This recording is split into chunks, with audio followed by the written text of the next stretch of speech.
الحمد للہ الحمد للہ وحدہ والصلاة والسلام على من لا نبی بعدہ وعلى آلہ واصحابہ الذین اوفوا عہدہ اما بعد فاعوذ باللہ من الشیطان الرجیم بسم اللہ الرحمن الرحیم لن ينال الله لحومها ولا دماؤها ولكن يناله التقوى منكم.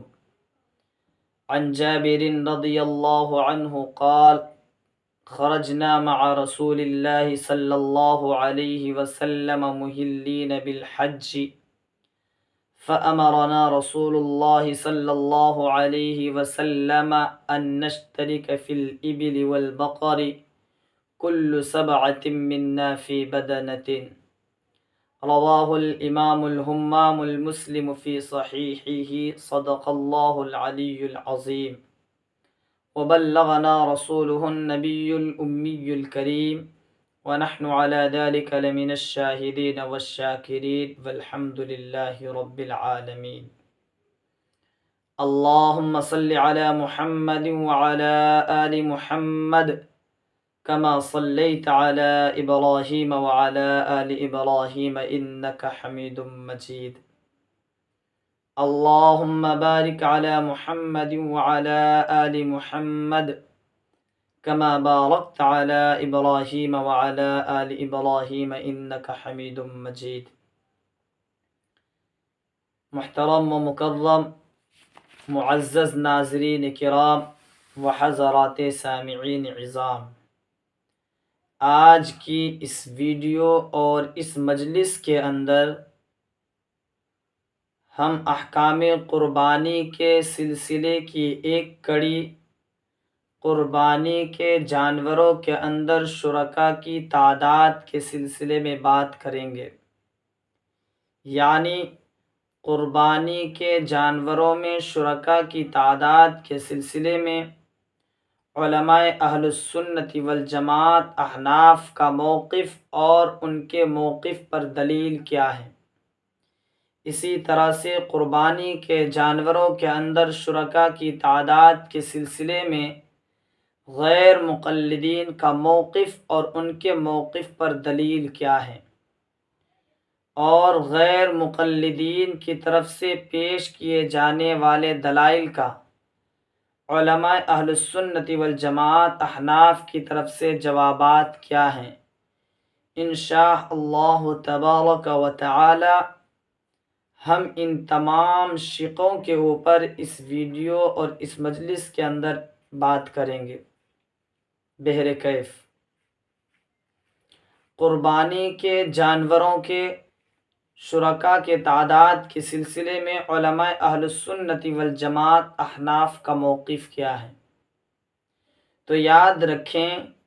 اس بارے میں علماء اہل السنت والجماعت احناف کا موقف یہ ہے کہ اگر قربانی کا جانور بڑا یعنی گائے، بیل، بھینس، بھینسا یا اونٹ یا اونٹنی ہو تو اس صورت کے اندر قربانی کے جانوروں میں 7 آدمی کی شرکت ہو سکتی ہے. اور اگر قربانی کا جانور چھوٹا یعنی بھیڑ، دمبا، دمبی، مینڈھا یا پھر بکرا بکری ہو تو اس صورت کے اندر قربانی کے جانور کی قربانی صرف اور صرف ایک آدمی کی طرف سے ہو سکتی ہے. علماء اہل السنت والجماعت احناف کے اس موقف کو فتاوی عالمگیریہ جلد 5 صفحہ نمبر 375 کے الباب الثامن میں کچھ اس طرح سے تحریر کیا گیا ہے: تجب ان يعلم ان الشأة لا تجزئ الا عن واحد وان كانت عظيمة، کہ اس بات کا جان لیا جانا ضروری ہے کہ بکری صرف ایک ہی آدمی کی طرف سے کفایت کرتی ہے اگرچہ وہ کتنی ہی بڑی کیوں نہ ہو. والبقر والبعیر یجزئ عن 7، اور گائے اور اونٹ 7 آدمیوں کی طرف سے کفایت کرتے ہیں۔ علماء اہل سنت والجماعت احناف کے موقف پر دلیل صحیح مسلم شریف کے اندر 2 حدیثیں موجود ہیں حضرت جابر رضی اللہ تعالی عنہ کے حوالے سے، اور ان دونوں دلیلوں میں سے ایک حدیث قولی ہے اور ایک حدیث فعلی ہے، اور یہ بھی حدیث رسول ہی ہے دونوں کے دونوں۔ چنانچہ دلیل نمبر 1 سماعت فرمائیں۔ صحیح مسلم جلد 1 صفحہ نمبر 424، باب الاشتراک فی الہدی و اجزاء البقرۃ والبدنۃ کل منہما عن 7 کے اندر ایک روایت موجود ہے۔ عن جابر رضی اللہ عنہ قال، حضرت جابر رضی اللہ تعالی عنہ سے روایت ہے کہ وہ فرماتے ہیں، خرجنا مع رسول اللہ صلی اللہ علیہ وسلم محلین بالحج، کہ ہم اللہ کے رسول صلی اللہ علیہ وسلم کے ساتھ حج کا احرام باندھ کر نکلے۔ فَأَمَرَنَا رسول اللہ صلی اللہ علیہ وسلم، تو ہمیں اللہ کے رسول صلی اللہ علیہ وسلم نے حکم فرمایا، ان نشترک فی الابل والبقر کل 7 منا فی بدنۃ، اس بات کا کہ ہم اونٹ اور گائے کے اندر ہم میں سے ہر ایک جانور کے اندر 7 آدمی شریک ہو جائے۔ دلیل نمبر 2، یہ حدیث بھی صحیح مسلم جلد 1 صفحہ نمبر 424، باب الاشتراک فی الہدی و اجزاء البقرۃ والبدنۃ کل منہما عن 7 کے اندر موجود ہے،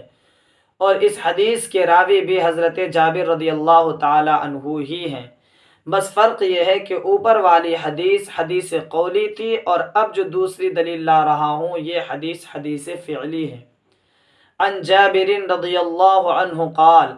حضرت جابر رضی اللہ تعالی عنہ راوی ہیں، وہ فرماتے ہیں، نحرنا مع رسول اللہ صلی اللہ علیہ وسلم عام الحدیبیۃ البدنۃ عن 7 والبقر عن 7، وہ فرماتے ہیں کہ ہم نے حدیبیہ کے سال میں اللہ کے رسول صلی اللہ علیہ وسلم کے ساتھ قربانی کی اونٹ کی 7 آدمیوں کی طرف سے اور گائے کی بھی 7 آدمیوں کی طرف سے۔ یہ دونوں حدیثیں علماء اہل السنت والجماعت احناف کے موقف پر دلیل ہیں۔ چلیں اب قربانی کے جانوروں کے اندر شرکا کی تعداد کے سلسلے میں غیر مقلدین کے موقف کو جان لیتے ہیں۔ غیر مقلدین کا موقف یہ ہے کہ اگر قربانی کا جانور اونٹ ہے تو اس کے اندر 10 آدمی کی شرکت ہو سکتی ہے، اور اگر قربانی کا جانور گائے ہے تو پھر 7 آدمی کی شرکت ہو سکتی ہے، اور ایک جگہ تو یہاں تک کہا انہوں نے یا 7 آدمی یا 10 آدمی کی شرکت ہو سکتی ہے۔ چنانچہ غیر مقلدین کے اس موقف کو حافظ زبیر علی زئی غیر مقلد اپنی کتاب مقالات زبیر علی زئی جلد 2 صفحہ نمبر 215 پر لکھتے ہیں کہ اونٹ میں 7 یا 10 آدمی شریک ہو سکتے ہیں۔ اسی طرح سے ایک اور غیر مقلد عالم مولوی عبید اللہ خان عفیف یہ لکھتے ہیں کہ گائے میں 7 اور اونٹ میں 10 حصے دار شریک ہو سکتے ہیں، اور مولوی عبید اللہ نے اس بات کو فتاوی محمدیہ از محمد عبید اللہ صفحہ نمبر 660 پر لکھتے ہیں اس بات کو۔ اب چلیں جائزہ لے لیتے ہیں کہ چلے غیر مقلدین کے موقف کو تو ہم نے جان لیا کہ اگر اونٹ ہو تو 10 آدمی کی اس میں شرکت ہو سکتی ہے، اور اگر گائے ہو تو اس کے اندر 7 آدمی کی شرکت ہو سکتی ہے۔ ان کے پاس دلیل کیا ہے؟ تو ان کے پاس دلیل حضرت عبداللہ بن عباس رضی اللہ تعالی عنہما کی روایت ہے۔ سنن الترمذی جلد 1 صفحہ نمبر 276، باب ما جاء ان الشاة الواحدة تجزئ عن اہل البیت کے اندر یہ حدیث موجود ہے۔ عن ابن عباس رضی اللہ عنہما قال،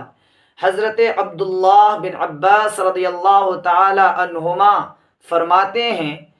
کننا مع رسول اللہ صلی اللہ علیہ وسلم فی سفر، کہ ہم اللہ کے رسول صلی اللہ علیہ وسلم کے ساتھ ایک سفر میں تھے۔ فحضر الاضحیٰ، پھر قربانی کا وقت آ گیا، یعنی قربانی آ گیا، قربانی کے ایام آ گئے۔ فاشترکنا فی البقرۃ سبعۃ والبعیر عشرۃ،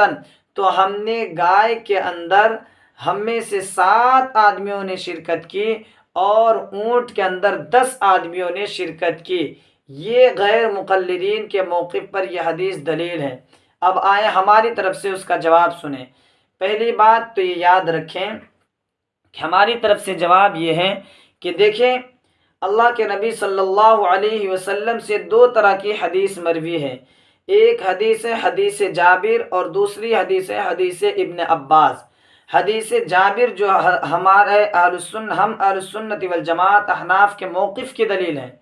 اور حدیث ابن عباس جو غیر مقلدین کے موقف کی دلیل ہے۔ تو حضرت جابر رضی اللہ تعالی عنہ کی حدیث میں آیا ہے، خواہ جانور اونٹ ہو یا خواہ گائے ہو، ہر حال میں دونوں صورتوں میں صرف 7 آدمی کی شرکت ہو سکتی ہے۔ اور حضرت عبداللہ بن عباس والی روایت میں یہ بات آئی کہ اگر قربانی کا جانور گائے ہو تو اس میں 7 آدمی کی شرکت ہو سکتی ہے، اور اگر قربانی کا جانور اونٹ ہو تو اس کے اندر 10 آدمی کی شرکت ہو سکتی ہے۔ تو اب دیکھیں، اب سوال یہاں یہ اٹھتا ہے، حدیث ابن عباس بھی اللہ کے رسول کی حدیث اور حدیث جابر بھی اللہ کے رسول صلی اللہ علیہ وسلم کی حدیث۔ اب سوال یہ ہے کہ ہم عمل کس پر کریں گے، حضرت جابر رضی اللہ تعالی عنہ کی والی حدیث پر، یا پھر حضرت عبداللہ بن عباس رضی اللہ تعالی عنہ والی حدیث پر عمل کریں گے؟ تو یاد رکھیں، اس معاملے میں یہ دیکھا جاتا ہے، یہ قاعدہ ہے کہ جب بھی اللہ کے رسول صلی اللہ علیہ وسلم کی ذات مبارک سے 2 طرح کی حدیثیں مروی ہوں، یعنی ایک ہی مسئلے پر 2 طرح کی حدیثیں جمع ہو جائیں، تو اس کے اندر یہ دیکھا جائے گا کہ اللہ کے رسول صلی اللہ علیہ وسلم کے اس دنیا سے تشریف لے جانے کے بعد صحابہ کرام رضوان اللہ تعالی علیہم اجمعین کا عمل کس پر تھا۔ جس حدیث پر اللہ کے رسول صلی اللہ علیہ وسلم کے صحابہ کرام رضوان اللہ تعالی علیہم اجمعین کا عمل ہوگا، اس حدیث کو حدیث معمول کہیں گے، یعنی اسی حدیث پر عمل کیا جائے گا، اور جس پر آپ کے صحابہ کا عمل نہیں ہوگا اس حدیث کو حدیث متروک کہیں گے، یعنی اس حدیث کو چھوڑ دیا جائے گا، اس پر عمل نہیں کیا جائے گا۔ تو دیکھیں، اب اسی اصول کو چنانچہ امام داؤد سلیمان ابن اشعث السجستانی رحمہ اللہ المتوفی 275 ہجری یہی ضابطہ بیان کرتے ہوئے لکھتے ہیں سنن ابن داؤد کے اندر کہ اذا تنازع الخبران الرسول اللہ صلی اللہ علیہ وسلم، کہ جب اللہ کے رسول صلی اللہ علیہ وسلم سے دو مختلف حدیثیں مروی ہوں تو نظیر الی ما عمل به اصحابہ من بعدہ، تو دیکھا جائے گا کہ آپ کے بعد آپ کے اصحاب رضی اللہ تعالی علیہ مجمعین کا عمل کس حدیث پر ہے۔ اور اسی ضابطے کو امام ابو داود رحمۃ اللہ علیہ ایک اور مقام پر لکھتے ہیں، سنن ابو داود کے ہی اندر باب لحم الصید للمحرم کے اندر، اذا تنازع الخبران عن النبی صلی اللہ علیہ وسلم ينظر بما اخذ به اصحابہ، کہ جب نبی کریم صلی اللہ علیہ وسلم سے 2 مختلف حدیثیں مروی ہوں تو عمل کے لیے اس روایت کو دیکھا جائے گا کہ جس کو آپ صلی اللہ علیہ وسلم کے اصحاب رضی اللہ عنہم نے لیا ہو۔ اب آپ دیکھیں کہ قربانی کے اونٹ میں کتنے افراد شریک ہو سکتے ہیں۔ آپ صلی اللہ علیہ وسلم سے اس بارے میں 2 طرح کی حدیثیں مروی ہیں۔ ابھی جو ہم نے آپ کے سامنے روایات بیان کی، قربانی کے جانوروں کے اندر کتنے افراد شریک ہو سکتے ہیں، اس بارے میں اللہ کے رسول صلی اللہ علیہ وسلم سے 2 طرح کی حدیثیں مروی ہیں۔ ایک ہے حدیث جابر جس کے اندر 7 افراد کے شریک ہونے کا ذکر ہے، اور دوسری حدیث ابن عباس جس کے اندر 10 آدمیوں کے شریک ہونے کا ذکر موجود ہے۔ اب ان دونوں روایتوں میں سے صحابہ کرام رضوان اللہ علیہم اجمعین کا عمل حدیث جابر پر ہے، اور اس کی دلیل کیا ہے کہ ان دونوں حدیثوں میں سے صحابہ کرام رضوان اللہ تعالی علیہم اجمعین میں سے حدیث جابر پر ہی عمل ہے، حدیث ابن عباس پر نہیں ہے۔ اس کی دلیل کے طور پر امام ابو عیسیٰ محمد بن عیسیٰ ثورہ الترمذی رحمہ اللہ المتوفی 279 ہجری لکھتے ہیں، حضرت جابر بن عبداللہ رضی اللہ عنہ کی حدیث نقل کرنے کے بعد فرماتے ہیں والعمل على هذا عند اہل العلم من اصحاب النبی صلی اللہ علیہ وسلم وغیرہم، اور اس عبارت کو امام ابو عیسیٰ الترمذی رحمۃ اللہ علیہ نے سنن ترمذی کی جلد 1 صفحہ نمبر 276 باب ما جاء ان الشأۃ الواحدۃ یجزئ عن اہل البیت کے اندر اس دلیل کو، اس ضابطے کو بیان کیا، اور اس بات کو، یعنی جب حضرت جابر رضی اللہ تعالیٰ عنہ والی حدیث جس کے اندر کے 7 آدمی کے شریک ہونے کا ذکر ہے، اس حدیث کو نقل کرنے کے بعد یہ عبارت لکھتے ہیں والعمل على هذا عند اہل العلم من اصحاب النبی صلی اللہ علیہ وسلم وغیرہم، اور عمل صحابہ کرام رضوان اللہ علیہم اجمعین اور ان کے علاوہ میں سے جو علم والوں کے نزدیک ہے اسی پر ہے، یعنی عمل جو ہے صحابہ کرام رضی اللہ تعالی علیہم اجمعین کا اسی پر عمل ہے، یعنی حدیث جابر پر ہی عمل ہے، حدیث ابن عباس پر عمل نہیں ہے۔ تو پتہ چلا چونکہ صحابہ کرام رضوان اللہ تعالی علیہم اجمعین کا عمل حدیث جابر پر ہے، اس لیے پتہ چلا کہ حضرت جابر رضی اللہ تعالی عنہ کی جو حدیث ہے یہ حدیث معمول ہے، اور حضرت عبداللہ بن عباس رضی اللہ تعالی عنہما کی جو حدیث ہے وہ حدیث متروک ہے، اور عمل کے لیے حدیث معمول کو لیا جاتا ہے نہ کہ حدیث متروک کو لیا جاتا ہے۔ ایک جواب تو یہ ہو گیا غیر مقلدین کو۔ دوسرا جواب سنیں، دیکھیں اب جب اللہ کے رسول صلی اللہ علیہ وسلم کی طرف سے ایک مسئلے پر 2 طرح کی حدیثیں ملتی ہوں تو ان میں سے ایک حدیث ناسخ کہلاتی ہے اور ایک حدیث منسوخ کہلاتی ہے، اور قاعدہ یہ ہے کہ عام طور پر محدثین کا یہ ضابطہ رہا ہے، اور عام طور پہ محدثین کی مبارک عادت یہ رہی ہے کہ وہ اپنی کتاب جب لکھنا شروع کرتے ہیں تو منسوخ روایات، وہ روایات جو منسوخ ہوا کرتی ہیں ان روایات کو پہلے لاتے ہیں، اور وہ روایات جو روایات ناسخ ہوا کرتی ہیں ان روایات کو محدثین بعد میں لاتے ہیں۔ چنانچہ اسی کو طرز محدثین سے معلوم ہوتا ہے کہ عبداللہ بن عباس رضی اللہ تعالی عنہما کی حدیث منسوخ ہے، اور حضرت جابر بن عبداللہ رضی اللہ تعالیٰ عنہما کی حدیث جو ہے یہ ناسخ ہے۔ یہ کیسے پتہ چلے گا؟ اور اسی اصول کو امام ابو زکریا یحییٰ بن شرف النووی رحمہ اللہ المتوفی 676 ہجری اپنی کتاب شرح مسلم للنووی جلد 1 صفحہ نمبر 156 باب الوضوء مما مست النار کے اندر یہ ضابطہ بیان کرتے ہیں وَهَذِهِ عَادَةُ مُسْلِمٍ وَغَيْرِهِ مِنْ أَئِمَّةِ الْحَدِيثِ يَذْكُرُونَ الْأَحَادِيثَ الَّتِي يَرَوْنَهَا مَنْسُوخَةً ثُمَّ يُعَقِّبُونَهَا بِالنَّاسِخِ۔ امام مسلم رحمہ اللہ اور دیگر محدثین کرام کی عادت مبارک ہے کہ وہ پہلے ان احادیث کو ذکر کرتے ہیں جو ان کے نزدیک منسوخ ہوتی ہیں، پھر اس کے بعد ان حدیثوں کو لاتے ہیں جو حدیث ناسخ ہوتی ہے۔ اور ناظرین کرام اس بات کو یاد رکھیں، معمول جو ہے یعنی جو عمل کیا جاتا ہے وہ حدیث ناسخ پر کیا جاتا ہے، اور حدیث منسوخ کو برکتاً تو ہم استعمال کر سکتے ہیں لیکن اس کو معمول نہیں بنایا جا سکتا، یعنی اس حدیث پر عمل نہیں کیا جا سکتا۔ اسی طرح سے امام ترمذی رحمہ اللہ نے، اب یہ دیکھیں کہ اب جب امام ترمذی رحمۃ اللہ علیہ نے حدیث جابر کو لکھنا شروع کیا اور حدیث ابن عبداللہ ابن عباس رضی اللہ تعالیٰ عنہ کو لکھا، تو حضرت عبداللہ ابن عباس رضی اللہ تعالیٰ عنہ کی حدیث جس کے اندر 10 افراد کے قربانی کے جانوروں میں شریک ہونے کا ذکر ملتا ہے، اس حدیث کو حضرت امام ترمذی رحمۃ اللہ علیہ نے پہلے لایا، اور وہ حدیث جو حضرت جابر رضی اللہ تعالیٰ عنہ کی ہے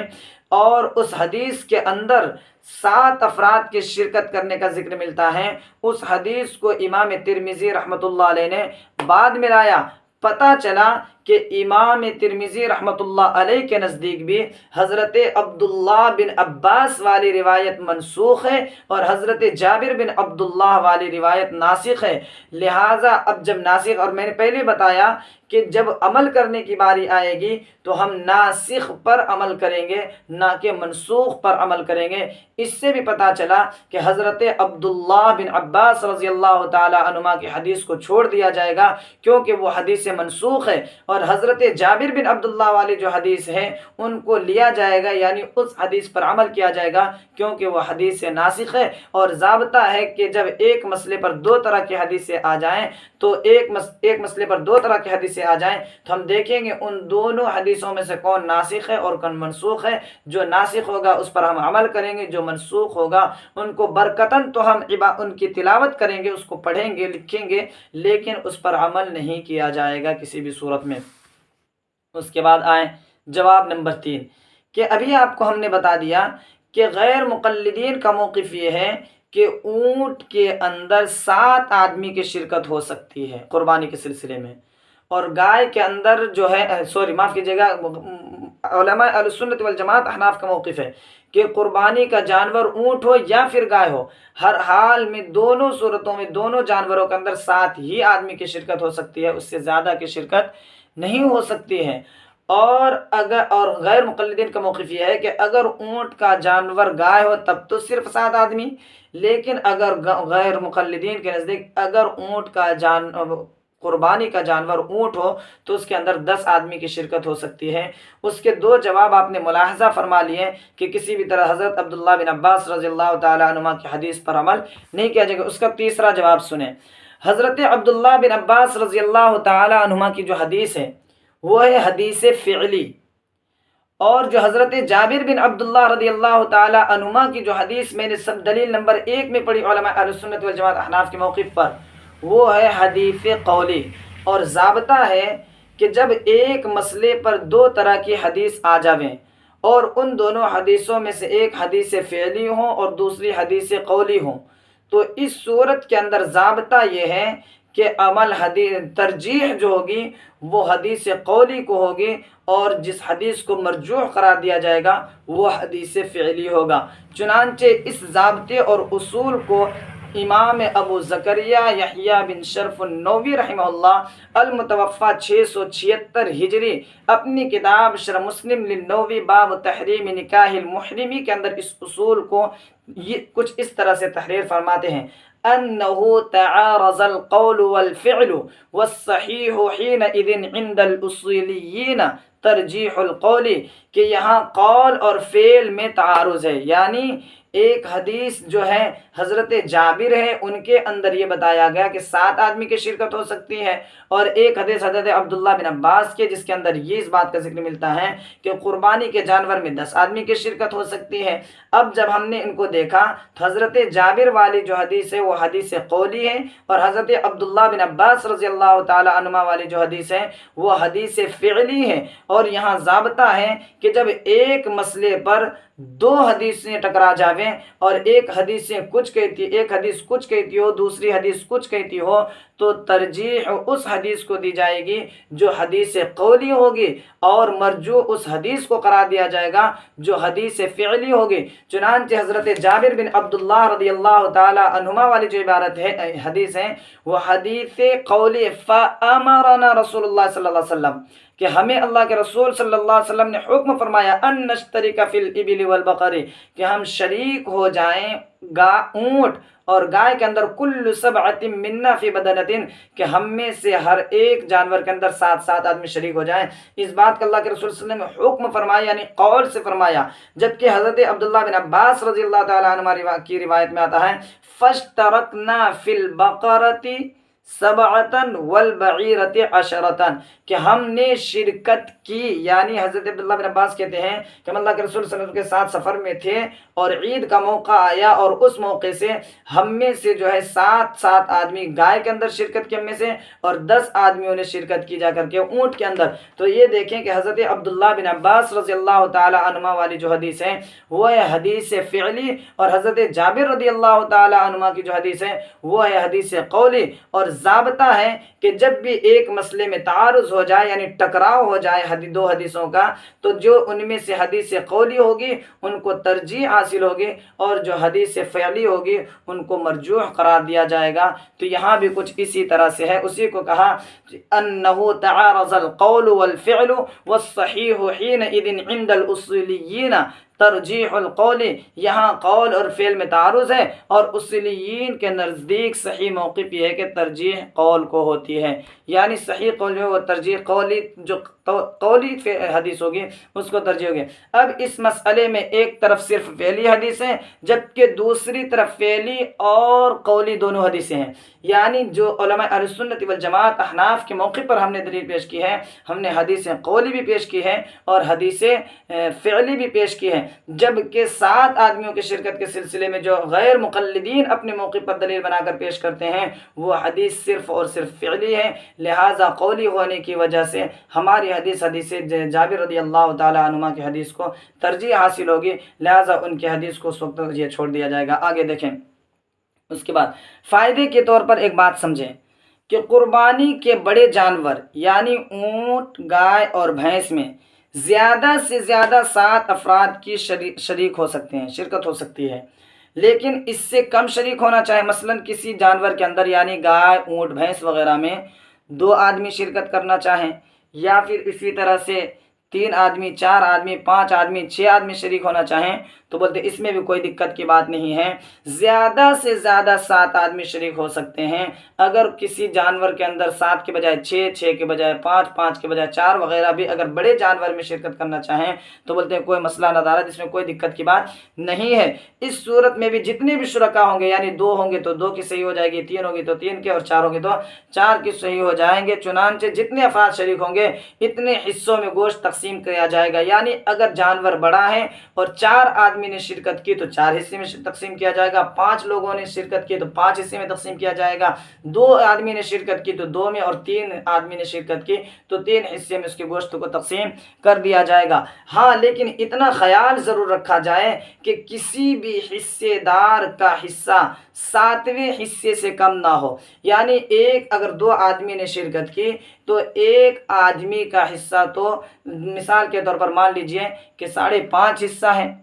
اور دوسرے آدمی کا حصہ 2.5 حصہ ہے، یہ ایک آدمی کا حصہ 5.5 حصہ اور دوسرے آدمی کا صرف 1.5 حصہ ہے، تو دیکھیے اس کا جو دوسرا حصہ ہے یہ 7ویں حصے سے کم ہو جاتا ہے، تو اس لیے 7ویں حصے سے کم اگر جس کا حصہ ہوگا تو پھر اس طرح سے قربانی صحیح نہیں ہوگی۔ اسی کو جو ہے علامہ علاء الدین ابو بکر بن مسعود احمد الکاسانی رحمۃ اللہ علیہ المتوفی 587 ہجری اپنی کتاب بدائع الصناعی فی ترتیب الشرائع کے جلد 5 صفحہ نمبر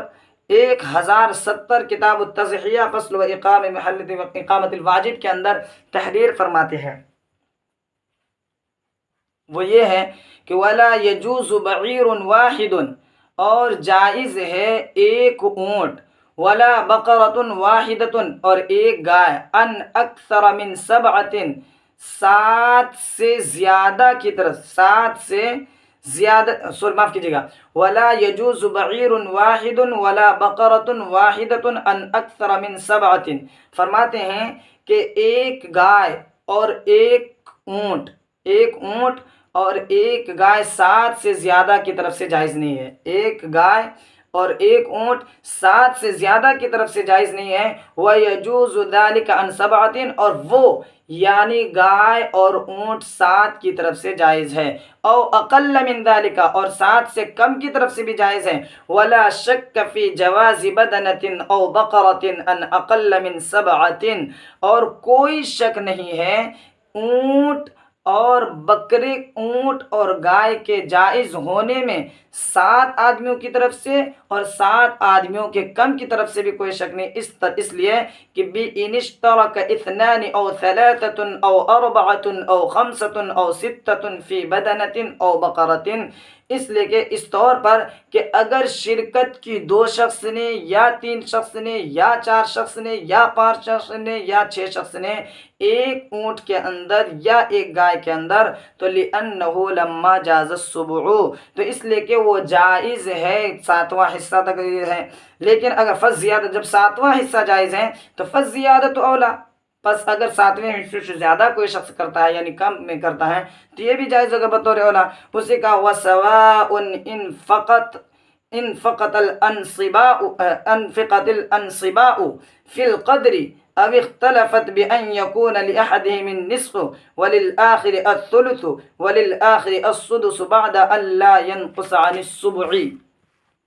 یعنی فرما رہے ہیں کہ دیکھیں جب 7ویں سے زیادہ حصے کی شرکت بدور جولا جائز ہے تو پھر یہ حصے مقدار میں برابر ہوں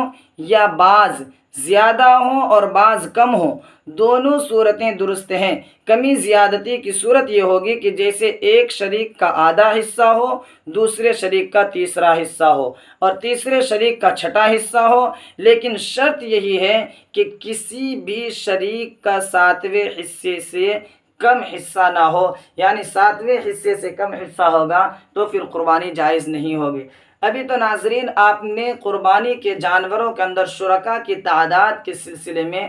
آپ نے غیر مقلدین اور علماء اہل سنت والجماعت احناف کے موقف کو سماعت فرمایا۔ یہ تو بڑے جانور کی بات ہو رہی تھی، اب چلے بات کر لیتے ہیں بکری کی، یعنی بکری سے متعلق بکری کے اندر کتنے لوگوں کی شرکت ہو سکتی ہے، اس بارے میں علماء اہل سنت والجماعت احناف کا موقف کیا ہے اور غیر مقلدین کا موقف کیا ہے، اور غیر مقلدین کی طرف سے پیش کیے جانے والے دلائل کے جوابات علماء اہل سنت والجماعت احناف کی طرف سے کیا دیے گئے ہیں، اب ان چیزوں کو آپ ملاحظہ فرمائیں۔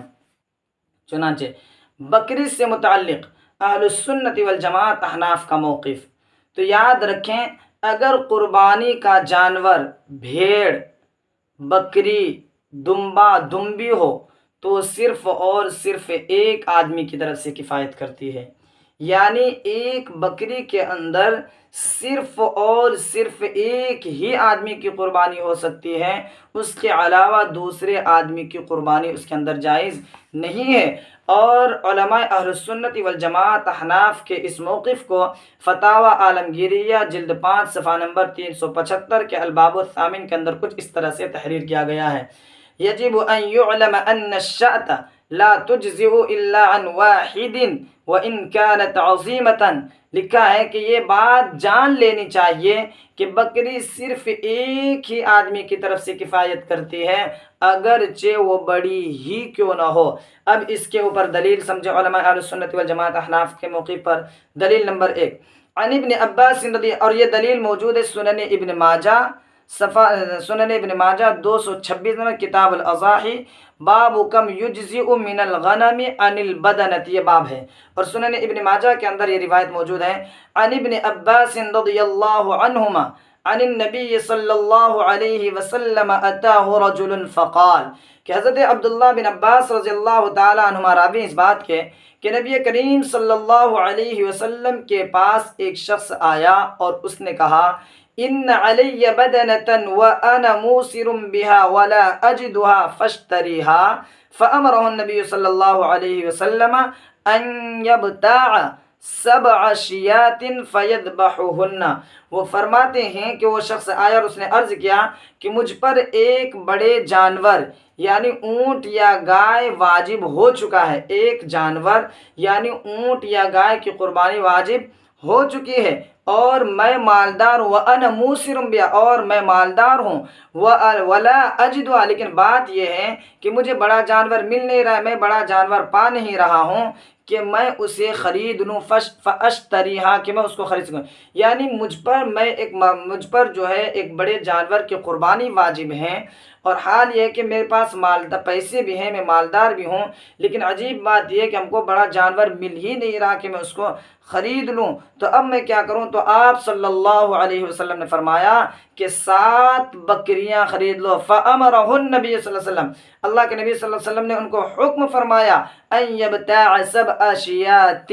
فیذبحہن، کہ 7 بکریاں خرید لو اور اسے ذبح کرو۔ اب دیکھیں ناظرین کرام، اس حدیث کے اندر اندر حضرت عبداللہ بن عباس رضی اللہ تعالیٰ عنہ فرماتے ہیں کہ وہ شخص آیا اور جب اس نے کہا کہ میرے اوپر بڑا جانور قربانی کے طور پہ واجب ہوا ہے لیکن ہم کو مل نہیں رہا پیسہ ہونے کے باوجود، تو اللہ کے رسول نے یہ نہیں فرمایا کہ ایک بڑی بکری لے لو اور اسی کی قربانی کر دو ہو جائے گی، بلکہ ایسا کہا اللہ کے رسول صلی اللہ علیہ وسلم نے 7 بکریاں خریدو اور ساتوں کے ساتوں بکریوں کو آپ ذبح کر دو۔ تو اس سے پتہ چلتا ہے کہ قربانی کے جانور اگر بکری ہو تو اس کے اندر صرف اور صرف ایک ہی آدمی کی قربانی ہو سکتی ہے، اس کے اندر ایک حصے دار کے علاوہ کوئی دوسرا آدمی شرکت نہیں کر سکتا ہے۔ تو اسی کو اب اس کی یہ تو دلیل نمبر 1 تھی۔ دلیل نمبر 2،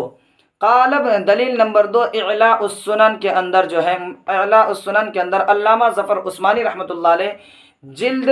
17 صفحہ نمبر 210 باب ان البدنۃ عن 7 کے اندر لکھتے ہیں قال ابن عمر رضی اللہ عنہما الشأت عن واحدۃ، کہ حضرت عبداللہ بن عمر رضی اللہ تعالی عنہما کا ارشاد، یعنی یہ حدیث صحابی رضی اللہ تعالیٰ عنہ، حدیث صحابی ہے، یعنی اس کو حدیث موقوف کہیں گے، یعنی حدیث موقوف۔ پہلی دلیل جو دی وہ حدیث مرفوع ہے جو کہ اللہ کے رسول صلی اللہ علیہ وسلم سے ثابت ہے، اور دوسری دلیل علماء اہل سنت والجماعت کے احناف کے موقف پر، یعنی قربان بکری صرف ایک آدمی کی طرف سے، بکری کے اندر صرف ایک ہی آدمی کی قربانی ہو سکتی ہے، اس پر دوسری دلیل حدیث موقوف ہے، اور وہ حدیث موقوف ہے حضرت عبداللہ بن عمر رضی اللہ تعالی عنہما کی۔ وہ فرماتے ہیں کہ بکری ایک آدمی کی طرف سے کفایت کرتی ہے، یعنی بکری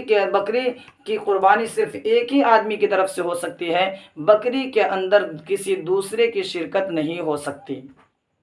یہ تو تھا بکری کی قربانی کے سلسلے میں علماء اہل سنت والجماعت احناف کا موقف اور ان کی دلیل آپ نے سماعت فرما لی۔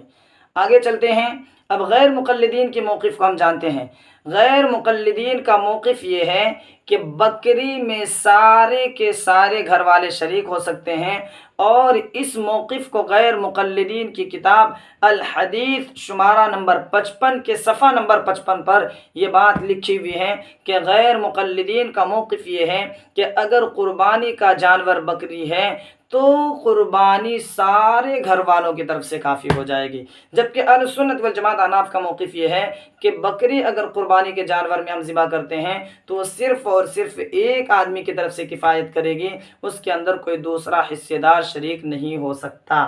اب چلے آ جائیں غیر مقلدین کی دلیل کو ہم سن لیتے ہیں۔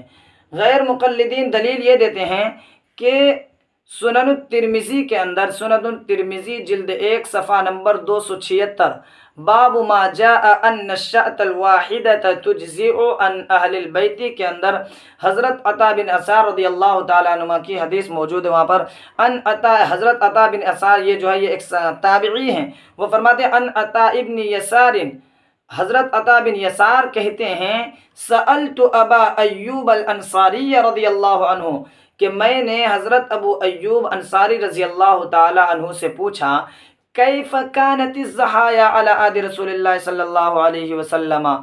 کہ اللہ کے رسول صلی اللہ علیہ وسلم کے زمانے میں قربانی کس طرح سے کی جاتی تھی۔ فقال، تو حضرت ابو ایوب انصاری رضی اللہ تعالیٰ عنہ نے فرمایا کان الرجل یضحی بالشأۃ عنہ وعن اہل بیتہ، کہ اللہ کے رسول صلی اللہ علیہ وسلم کے زمانے میں قربانی کرنے والا اپنی طرف سے ایک قربانی کرتا اور اپنے گھر والوں کی طرف سے کرتا، یعنی ایک بکری کو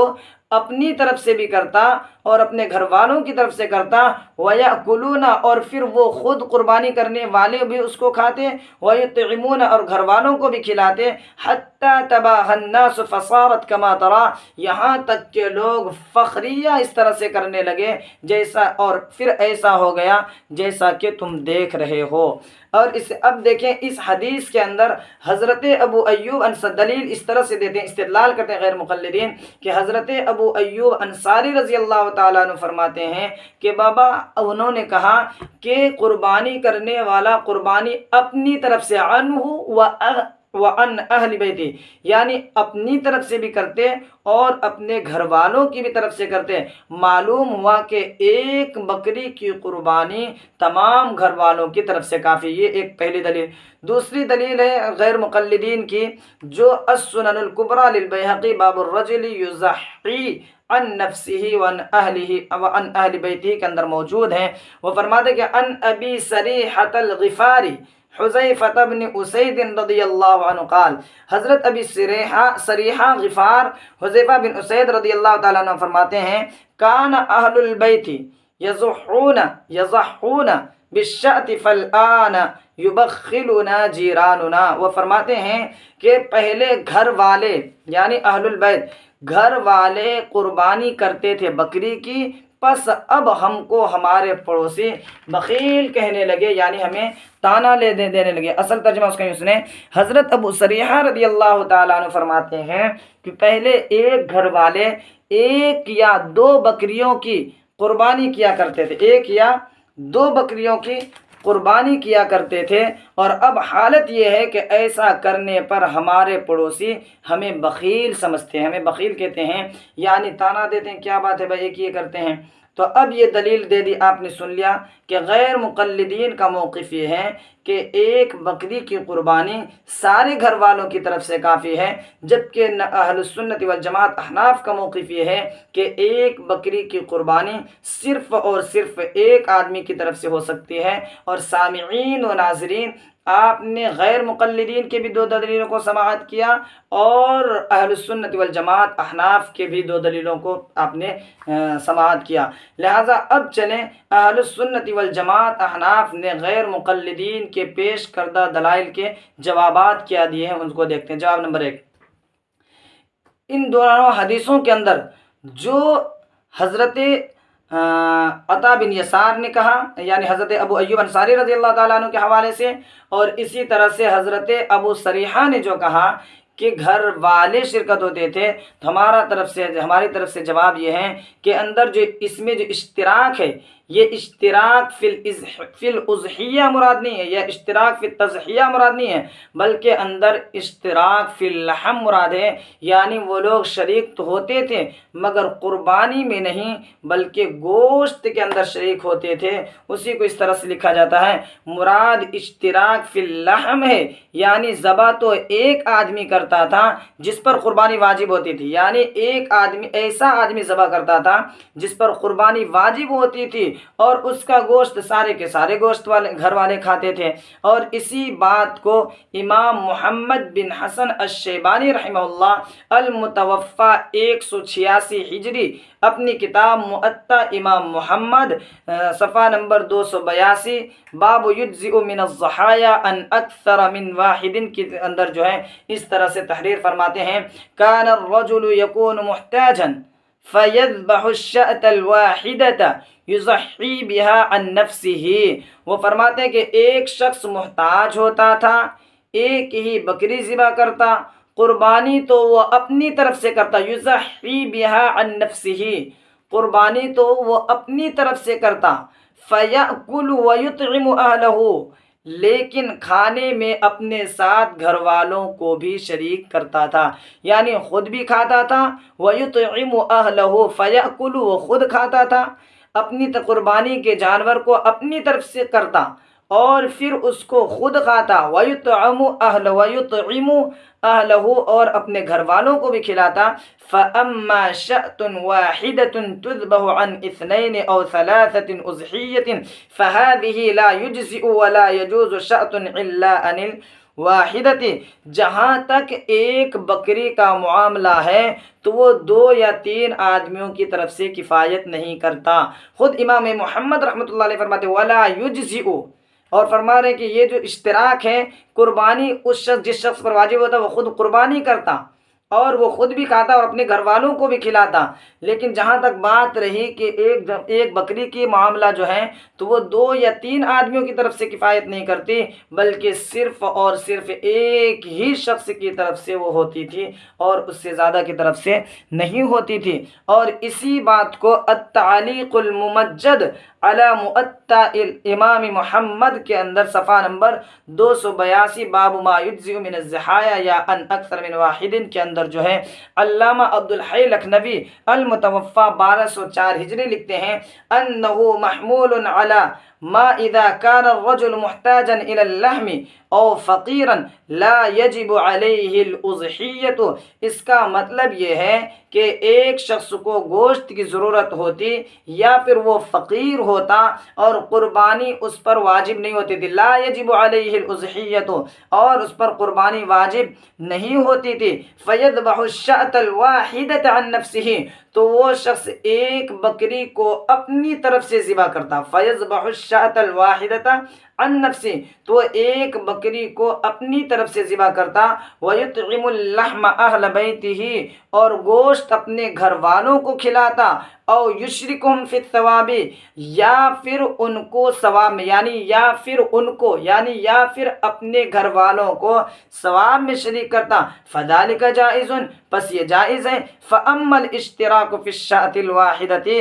پس اشتراک ایک بکری کے اندر شریک ہونا، فی الاضحیۃ الواجبۃ، واجبہ کے اندر یعنی قربانی، واجب قربانی کے اندر، فلا یہ جائز نہیں ہے۔ تو بتا یہ رہے ہیں کہ ایک آدمی محتاج ہوتا، غریب ہوتا، اور وہ اپنی طرف سے ایک قربانی ذبح کرتا، قربانی ایک بکری کو، اور پھر اس کے گوشت کو اپنے گھر والوں کو کھلاتا، یا پھر اس کا یہ مطلب بولا ہے کہ وہ قربانی تو کرتا اور ان کو ثواب میں وہ شریک کرتا، اور یہ جائز، اس میں کوئی دقت کی بات نہیں ہے۔ لہٰذا جہاں تک بات رہی ہے ایک جانور کے اندر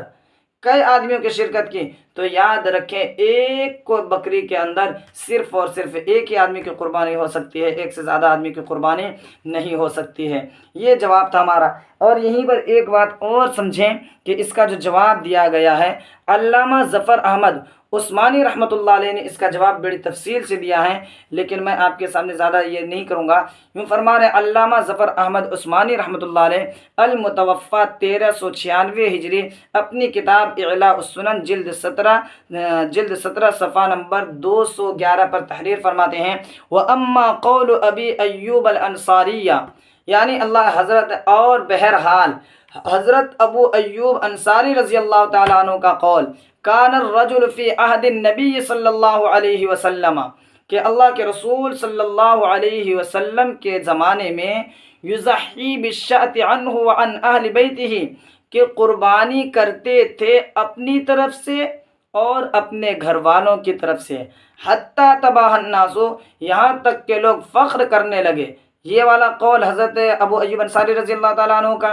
اور وہ قول وقول ابی سریحہ، اور ابی سریحہ کا قول، کل اہل البیت یضحون بالشاة والشاتین والآن یبخلنا جیراننا فہو حجۃ لنا، اور یہاں یہ کہنا چاہ رہے ہیں علامہ ظفر احمد عثمانی رحمۃ اللہ علیہ کہ یہ جو حضرت ابو ایوب انصاری رحمۃ اللہ علیہ رضی اللہ تعالیٰ عنہ کہتے ہیں کہ اللہ کے نبی صلی اللہ علیہ وسلم کے زمانے میں ایک بکری قربانی کرنے والا اپنی طرف سے بھی کرتا تھا اور اپنے گھر والوں کی طرف سے بھی کرتا تھا، اور یہ جو حضرت ابو سریحہ رضی اللہ تعالیٰ عنہ بھی کہتے ہیں کہ ایک گھر والے ایک یا دو بکری کرتے تھے، اور اب ہمیں بخیل سمجھتے ہیں ہمارے پڑوسی، تو یہ حجت ہمارے نہ کہ ہمارے خلاف ہے۔ یعنی غیر مقلدین جو علماء اہل السنت والجماعت احناف کے خلاف اس حدیث کو پیش کرتے ہیں، حضرت ابو ایوب انصاری رضی اللہ تعالیٰ عنہ والی، اور اسی طرح سے حضرت ابو سریحہ رضی اللہ تعالیٰ عنہ والی جو حدیث پیش کر کے یہ کہنا چاہتے ہیں کہ بکری تمام گھر والوں کی طرف سے کافی ہوتا ہے، جبکہ اہل السنت والجماعت احناف کا یہ کہنا ہے کہ بکری صرف اور صرف ایک ہی آدمی کی طرف سے کفایت کر سکتی ہے، دوسرے دو شخصوں کی طرف سے یا دو حصے داروں کی طرف سے نہیں ہو سکتی ہے۔ اس حدیث کے اندر بھی علامہ ظفر احمد عثمانی رحمۃ اللہ علیہ فرماتے ہیں یہ اہل السنت والجماعت احناف کے موقف کے موافق ہے، یہ مخالف نہیں ہے۔ یہ جو ان کو مخالف بنا کر پیش کر رہے ہیں یہ موافق ہے۔ اب اس کو سمجھا رہے ہیں کیوں، اس لیے کہ فَإِنَّا لَا نَقُولُ بِوُجُوبِ الْأُضْحِيَّةِ عَلَى الْمُوسِرِ عَنْ أَوْلَادِهِ وَلَا عَنْ زَوْجَتِهِ وَإِنَّمَا عَلَيْهِ أَنْ يُضَحِّيَ عَنْ نَفْسِهِ۔ پہلے بتایا جا چکا ہے کہ دیکھیں ہمارے نزدیک علماء اہل سنت والجماعت احناف کا جو موقف ہے وہ یہ ہے کہ جس شخص پر قربانی واجب ہوئی ہے اسی شخص کی طرف سے صرف قربانی کرنا ضروری ہے، اس شخص کے لیے اس کے اولاد کی طرف سے اور اس سے بچوں کی طرف سے، ان کی بیوی کی طرف سے ان کی ذمہ داری نہیں ہے، بلکہ جس پر قربانی واجب ہوئی ہے صرف اسی کی طرف سے قربانی واجب ہوئی، اسی کو یہاں کہہ رہے ہیں ہم قائل نہیں فَإِنَّا لَا نَقُولُ بِوُجُوبِ الْأُضْحِيَّةِ، ہم اس بات کے قائل نہیں ہیں کہ قربانی کا وجوب علی الموسر یعنی اس شخص پر بھی ہے، مالدار پر بھی ہے، اور ان اولادی اور مالدار کے اولاد کی طرف سے واجب ہے، یعنی مالدار کے اوپر مالدار کے اولاد کی طرف سے اور مالدار کی بیوی کی طرف سے مالدار کے اوپر قربانی واجب ہے، ہم اس بات کے قائل نہیں ہیں۔ اور جہاں تک رہی بات اس کے وَإِنَّمَا عَلَيْهِ أَن يُضَحِّيَ عَن نَفْسِهِ، اور یقیناً اس پر صرف اس کی ذات کی طرف سے قربانی کرنا واجب ہے، یعنی ہمارا موقف یہ ہے کہ جس شخص پر جو مالدار ہے صاحب نصاب ہے اس شخص پر صرف اپنی ذات کی طرف سے قربانی کرنا ضروری ہے، ان کے اولاد کی طرف سے یا ان کے بچوں کی طرف سے ان کے اوپر قربانی کرنا ضروری نہیں ہے۔ اب رہی بات یہ کہ وَهَذَا هُوَ مُرَادُ أَبِي أَيُّوبَ وَأَبِي سَرِيحَةَ أَنَّ الْأَغْنِيَاءَ الْمَيَاسِيرَ لَمْ يَكُونُوا يَزَحُّونَ عَنْ أَوْلَادِهِمْ الصِّغَارِ وَلَا عَنْ أَهْلِ بَيْتِهِمْ حَتَّى تَبَاهَى النَّاسُ۔ اچھا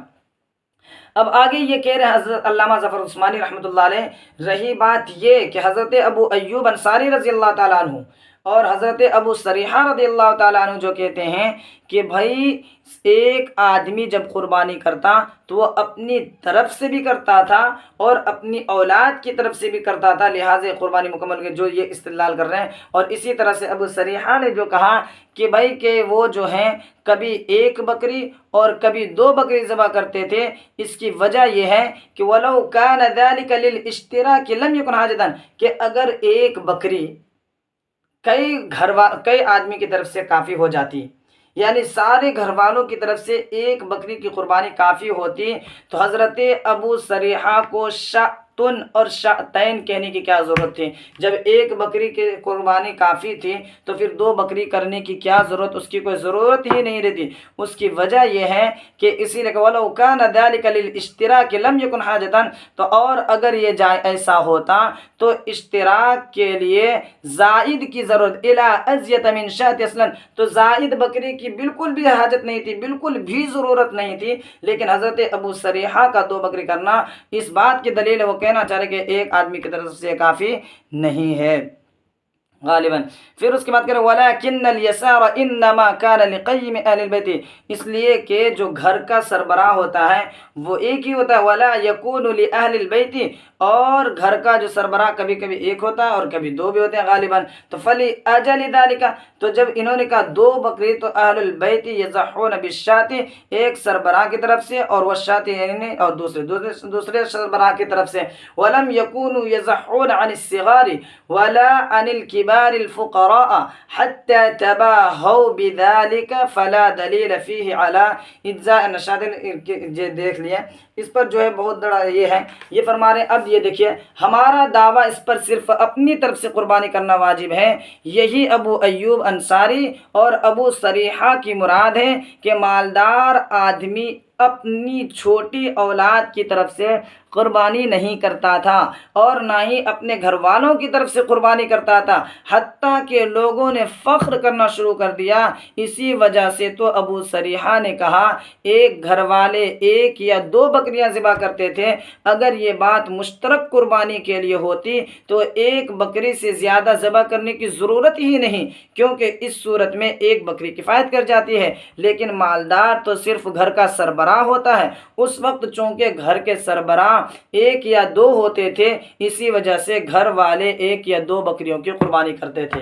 یعنی جس گھر کے اندر 1 سربراہ ہوتے اس گھر کے اندر 1 بکری کی قربانی ہوتی، اور جس گھر کے اندر 2 سربراہ ہوتے یعنی دونوں سربراہ مالدار ہوتے تو پھر 2 بکریوں کی قربانی کرتے تھے۔ اسی کو یہاں چاہتا، اور وہ اپنے چھوٹے اور بڑے فقیر اولاد کی طرف سے قربانی نہیں کرتے تھے، یہاں تک کہ لوگ اس میں فخر کرنے لگے تو اس صورت میں ایک بکری پورے گھر والوں کی طرف سے کافی ہونے پر کوئی دلیل نہیں، جبکہ سارے گھر والے مالدار ہو۔ بس تم خوب سمجھ لو، ففہم، بس تم خوب سمجھ لو۔ تو یاد رکھیں یہ بھی جو دلیل غیر مقلدین پیش کر رہے ہیں یہ بھی ہماری اوپر ہے۔ اب یہاں فائدے کے طور پر ایک بات اور سمجھ لیں، اس کی دلیل، اس کی مثال ایسے ہے جیسے ایک گھرانے میں ایک آدمی کی قربانی ہوتی ہے، ایک گھر کے اندر 10 افراد رہتے ہیں اور قربانی ایک آدمی کی ہوتی ہے، تو ہمارے عرف میں کہہ دیا جاتا ہے کہ فلاں گھرانے نے قربانی کی، حالانکہ گھر کے ہر فرد نے نہیں کی ہوتی، بلکہ گھر کی صرف ایک فرد نے قربانی کی ہوتی ہے، لیکن عرف میں کہہ دیا جاتا ہے، پورے گھر کی طرف نسبت کرنا عرف کے اعتبار سے ہے، نہ کہ ایک بکری کے گھرانے کی طرف سے کفایت کر لے، یعنی ایک بکری پورے گھرانے کی طرف سے کفایت کر لے، اس اعتبار سے نہیں، اس پر یہ قرائن موجود ہیں، اس لیے کہ اہل بیت میں تو نابالغ بچے بھی شامل ہیں جن پر قربانی واجب ہی نہیں، تو پورے گھر والوں کی طرف سے قربانی کرنے کا کیا مطلب؟ بیوی بھی اگر صاحب نصاب ہو تو اس پر زکوٰۃ الگ سے فرض ہوتی ہے، جو دلیل ہے کہ ایک کا فرض دوسرے کی طرف سے کفایت نہیں کرتا۔ یہی حال گھر میں موجود بالغ بیٹوں اور بیٹیوں کا ہے، یعنی اگر بالغ بیٹے واجب زکوٰۃ کے مالک ہیں، اسی طرح سے بیوی زکوٰۃ کے پیسے کے صاحب نصاب ہیں، تو اگر شوہر نے زکوٰۃ ادا کر دی تو بیوی کی طرف سے نہیں ہوتا، بلکہ بیوی کو الگ زکوٰۃ دینی پڑتی ہے، شوہر کو الگ زکوٰۃ دینی پڑتی ہے۔ اسی طرح سے بیٹا اگر بالغ ہے اور اس پر زکوٰۃ وہ بھی صاحب نصاب ہے تو باپ کو الگ دینا پڑتا ہے زکوٰۃ، اور بیٹوں کو الگ دینا پڑتا ہے۔ ایسا نہیں کہ اگر باپ نے دے دیا تو ہو جائے گا، اگر اس بات کو ہم مان لیتے تو یہ خرابی لازم آئے گی کہ اگر شوہر نے زکوٰۃ ادا کر دی تو بیوی کو ادا کرنے کی ضرورت نہیں، اگر باپ نے ادا کر دی تو بیٹے کو بھی زکوٰۃ ادا کرنے کی ضرورت نہیں ہے، اسی لیے یہ خرابی آئے گی، اس لیے اس سے بچنا ہوگا۔ گائے اور اونٹ میں 7 افراد کی شرکت سے ثابت ہوتا ہے کہ ایک بکری ایک ہی آدمی کی طرف سے کفایت کرتی ہے، تو جس طرح بڑے جانور میں 7واں حصہ ایک کی جانب سے ہوتا ہے، اسی طرح ایک بکری بھی صرف اور صرف ایک شخص کی ہی جانب سے ہوتی ہے۔ نمبر 4 میں دیکھیں، خود اس روایت کے اندر ذبح کے بعد یأکلون کہنا بھی اس بات کا قرینہ ہے کہ صحابی کی مراد اشتراک سے اشتراک فی الاکل، یعنی اشتراک کھانے میں ہے، نہ کہ اشتراک فی جو ہے جا کر کے قربانی کے واجب ہونے میں، اس طرح سے نہیں ہے۔ جواب نمبر 2، یہ جو قربانی ہے، یعنی یہ جو کہا گیا کہ حضرت ابو سریحہ جو ہے 7 آدمی کا کرتے تھے اور سارے گھر والوں کی طرف سے کرتے تھے، یہ حضرت ابو ایوب انصاری رضی اللہ تعالیٰ عنہ نے کہا کہ اللہ کے نبی صلی اللہ علیہ وسلم کے زمانے میں ایک بکری اپنی طرف سے بھی اور اپنے سارے گھر والوں کی طرف سے بھی کرتے تھے، اس سے مراد نفلی قربانی ہے، نہ کہ واجبی قربانی، اسی کو کہتے ہیں، اس سے مراد نفلی قربانی ہے۔ نفلی قربانی انسان اپنی طرف سے کرتا ہے لیکن ثواب میں دوسروں کو بھی شریک کرتا ہے، جس طرح کہ خود جناب نبی کریم صلی اللہ علیہ وسلم نے نفلی قربانی میں امت کو شریک کیا ہے۔ لیکن یاد رکھیں، واجبی قربانی میں صرف اور صرف ایک ہی آدمی شریک ہو سکتا ہے قربانی کے اندر۔ ہاں اگر نفلی قربانی ہے تو آپ سارے کئی سارے لوگوں کو شریک کر سکتے ہیں، جیسا کہ کتاب الآثار بھی روایت محمد صفحہ نمبر 175 باب ثواب الاضحیہ کے اندر رقم الحدیث یعنی حدیث نمبر 790 میں لکھا ہوا ہے، محمد قال اخبرنا ابو حنیفہ قال حدثنا الحیثم عن عبد الرحمن بن ثابت ان النبي صلی اللہ علیہ وسلم ضحى بكبشين املحين ذبح احدهما عن نفسه والآخر عمن قال لا الہ الا اللہ محمد رسول اللہ۔ حضرت عبد الرحمن بن ثابت سے روایت ہے کہ نبی کریم صلی اللہ علیہ وسلم نے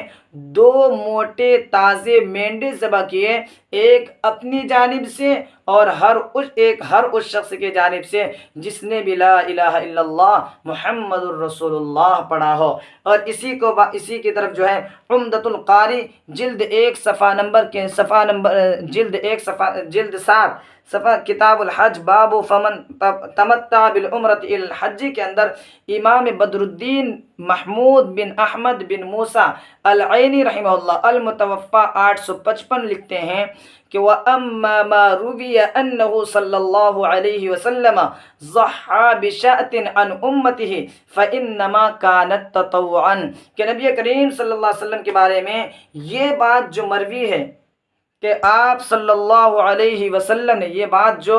مروی ہے کہ آپ صلی اللہ علیہ وسلم نے ایک بکری امت کی طرف سے ذبح کی تھی، یہ بکری نفلی ہے، یہ قربانی، لہذا پتہ چلا کہ ایک اس میں یہ ہے۔ اسی طرح سے زبدۃ المحدثین حضرت مولانا خلیل سہارنپوری رحمۃ اللہ علیہ، احمد سہارنپوری رحمۃ اللہ علیہ، المتوفیٰ 1346 ہجری، لکھتے ہیں اپنی کتاب بذل المجہود شرح سنن نبی داؤد جلد 1 صفحہ نمبر 76 کتاب الضحایا باب فی الشاة یضحی بہا عن جماعت کے اندر کہ انہ علیہ الصلاۃ والسلام انما فعل ذلك لاجل الثواب وهو انه جعل ثواب التضحیة بشاة واحدة لامته لا للاجزاء وسقوط التعبد عنهم۔ وہ فرماتے ہیں کہ آپ صلی اللہ علیہ وسلم نے جو قربانی کی تھی وہ ثواب کے لیے کی تھی۔ اس کا مطلب یہ ہے کہ آپ نے ایک بکری کا ثواب امت کو پہنچائی تھی، یا یہ امت کو پہنچائی تھی، یا تھا ایسا، یا یہ نہیں تھا، ایسا نہیں تھا کہ ان کی طرف سے قربانی کی کفایت اور ان سے فریضے کی ادائیگی کے لیے کی تھی۔ ایسا نہیں ہے کہ جب اللہ کے رسول صلی اللہ علیہ وسلم نے قربانی کر دی تو اب ان کو قربانی کرنے کی ضرورت نہیں، بلکہ ان کو صرف ثواب پہنچانے کے لیے کی تھی، باقی کچھ نہیں۔ فائدے کے طور پہ یاد رکھیں، یہ جو حضرت عبد الرحمن بن ثابت کی مذکورہ روایت کتاب الاثار میں مکمل کلمے کا جو ابھی پیش کی گئی ہے، امن قال لا الہ الا اللہ محمد رسول اللہ، یہ مکمل کلمے کا ثبوت بھی ہے۔ اب اس کے بعد دوسری بات آ جائیں، تیسری بات کی طرف، شرکائے قربانی کے بارے میں اہل السنت والجماعت احناف کا موقف، یعنی قربانی کے اندر کیسے کیسے افراد شریک ہو سکتے ہیں، کیا اس کے اندر کافروں کی شرکت، کتابی کی شرکت، ذمی کی شرکت وغیرہ ہو سکتی ہے یا نہیں ہو سکتی ہے؟ تو یاد رکھیں اس بارے میں اہل السنت والجماعت احناف کا موقف یہ ہے کہ تمام کے تمام شرکا کا مسلمان ہونا ضروری ہے، کسی بھی ایک کافر یا مشرک کو شامل کرنا جائز نہیں ہے۔ یہاں تک کہ آتا ہے مسائل کے اندر، فقہا نے لکھا اگر کسی جانور کے اندر کو ایک بھی کافر نے شرکت کی یا ایک بھی مشرک نے شرکت کر لے تو کسی کی بھی قربانی جائز نہیں ہوگی۔ اس بات کو امام ابو الحسن فخر الدین حسن بن منصور بن عبد العزیز المعروف قاضی خاں رحمہ اللہ المتوفیٰ 592 ہجری فرماتے ہیں، وَلَوْ اشْتَرَكَ سَبْعَةٌ فِي بَدَنَةٍ وَوَاحِدٌ مِّنْهُمْ مُشْرِكٌ كَانَ الْكُلُّ لَحْمًا، کہ اگر 7 آدمی ایک بڑے جانور میں شریک ہوئے اور ان میں سے ایک بھی مشرک تھا تو یہ محض گوشت ہی گوشت ہے، یہ قربانی نہیں ہے۔ یعنی قربانی کے جانوروں کے اندر جو شرکا ہوں گے ان تمام شرکا کا مسلمان ہونا ضروری ہے۔ اگر ایک بھی شریک غیر مسلم پایا گیا تو ان 7 میں سے کسی کی بھی قربانی صحیح نہیں ہوگی۔ اور اسی بات کو فتاوی عالمگیریہ کے اندر بھی جلد 5 صفحہ نمبر 304 پر لکھا گیا ہے، وَلَوْ كَانَ أَحَدُ الشُّرَكَاءِ ذِمِّيًّا كِتَابِيًّا غَيْرَ كِتَابِيٍّ وَهُوَ يُرِيدُ اللَّحْمَ أَوْ يُرِيدُ الْقُرْبَةَ فِي دِينِهِ لَمْ يُجْزِئْهُمْ عِنْدَنَا، کہ اگر شرکا میں سے ایک ذمی ہو یا کتابی ہو یا غیر کتابی ہو اور اس نے شرکت کی اس حال میں کہ اس کا ارادہ گوشت کھانے کا ہو یا پھر اپنے دین اور اپنے مذہب و دھرم کے اعتبار سے ثواب پانے کا ہو، یعنی اگرچہ اس کا ارادہ خواہ اس کا ارادہ گوشت کھانے کا ہو یا خواہ اس کا ارادہ اپنے دین کے موافق ثواب پانے کا ہو، تو یاد رکھیں لم یجزئہم عندنا، تو ان میں سے کسی کی بھی قربانی ہمارے نزدیک جائز نہیں ہوگی۔ اور اس پر دلیل کیا ہے اہل سنت والجماعت احناف کے موقع پر، وہ آ جائیں، کیونکہ اس کی دلیل ہمارے پاس ہے، قربانی کرنا ایک نیکی ہے اور قربت ہے، اور کافر کی کوئی بھی نیکی قابل قبول نہیں ہے، کیونکہ نیکی کے قبول ہونے کے لیے مومن ہونا، نیکی کے منظور ہونے کے لیے مسلمان ہونا ضروری ہے، اور کافر چونکہ مسلمان نہیں اس لیے ان کی نیکی قبول نہیں، اور ان کی شرکت کی وجہ سے تمام لوگوں کی قربانی باطل قرار دی جائے گی، غلط قرار دی جائے گی، ناجائز قرار دی جائے گی، کیونکہ قربانی ایک نیکی ہے اور نیکی کے اندر کفار کی شرکت نہیں ہو سکتی ہے۔ اس کے اوپر دلیل ہمارے پاس قرآن مجید سورۃ الحج آیت نمبر 34 میں لکھا ہوا ہے، لن ینال اللہ لحومها ولا دماؤہا، اللہ کو ہرگز نہیں پہنچتا ہے تمہارا ان کا گوشت اور نہ ان کا خون، ولکن ینال التقوی، مگر پہنچتا ہے اللہ تبارک و تعالیٰ کو تمہاری طرف سے تقوی پہنچتا ہے۔ تو دیکھیں اس دلیل سے پتہ چلا چونکہ ان کے اندر نیکی نہیں، اس لیے اس کے اندر شریک نہیں ہو سکتے۔ دلیل نمبر 2، قربانی سے مقصود گوشت نہیں جان ہے، اور جان تقسیم نہیں ہوتی، جان صرف ایک ہی ہوتی ہے، تو جان صرف اللہ کے لیے ہونی چاہیے۔ ایسا نہیں کہہ سکتے کہ کافر کی جان الگ ہو جائے گی اور ان 6 شرکا کی جان الگ ہو جائے، ایسا نہیں ہے، بلکہ جان صرف ایک ہے۔ اس لیے ضروری ہے کہ شرکا میں سے ہر فرد کا مسلمان، شرکا میں سے ہر فرد مسلمان ہو۔ اگر ایک بھی غیر مسلم ہوگا تو یہ قربانی صحیح قرار نہیں دی جائے گی۔ اور دلیل نمبر 2 پہ سماعت فرمائیں، سنن الترمذی جلد 1 صفحہ نمبر 275، باب ما جاء فی فضل الاضحیہ کے اندر یہ روایت موجود ہے، ان عائشہ رضی اللہ عنہا ان رسول اللہ صلی اللہ علیہ وسلم قال، حضرت عائشہ رضی اللہ تعالیٰ عنہ راویہ اس بات کے کہ اللہ کے رسول صلی اللہ علیہ وسلم نے ارشاد فرمایا، ما عمل آدمی من عمل یوم النحر احب الی اللہ من احراق الدم، کہ قربانی کے دن کوئی نیک عمل اللہ کے نزدیک قربانی کا خون بہانے سے زیادہ محبوب اور پسندیدہ نہیں ہے۔